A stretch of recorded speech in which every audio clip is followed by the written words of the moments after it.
The second point that I want to bring up, treat your kids with respect and maturity. This to me is one of the biggest issues that I find, that there's always this trivialization. No doubt you know more than your kid. We all know this as parents, you know more than your kid. But you know, your kid also needs to learn some things of life by himself or herself.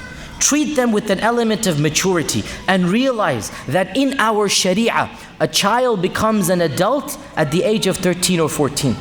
Not 18, not 19. A child becomes fully baligh at the age of 13 or 14. Maximum, scholars say, is 15. As soon as puberty hits, that child is no longer a child. In our religion, there's no such thing as adolescence. There's no interim where you're a kid but you're not a kid. No such thing. That's the difference of our religion. You treat a 15-year-old like an adult, and you know that's my philosophy.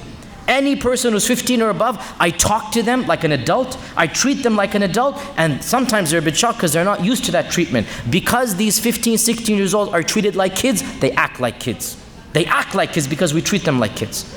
Treat them like an adult. And it's going to take a while because they're not used to it. But give them that intellectual respect. Sit down and have an intellectual conversation with them like you would with an adult. Tell them about your life. Tell them what's happening in the world. And automatically your son or daughter will mature. Stop treating them like kids because they are no longer children. And if that's the case when they're 14, well then by the time they're 9 or 10, you better start laying the foundations for that. This is, in my humble opinion, one of the biggest negatives of this culture we live in, is that they always want to make children more immature than they are. And our Sharia tells us to treat our children more mature. Make them basically think maturely and act maturely. So this is the second point. Treat your kids with maturity. Treat your kids as not equals, that's not going to happen, but treat them with the respect and the intellectual maturity that they deserve.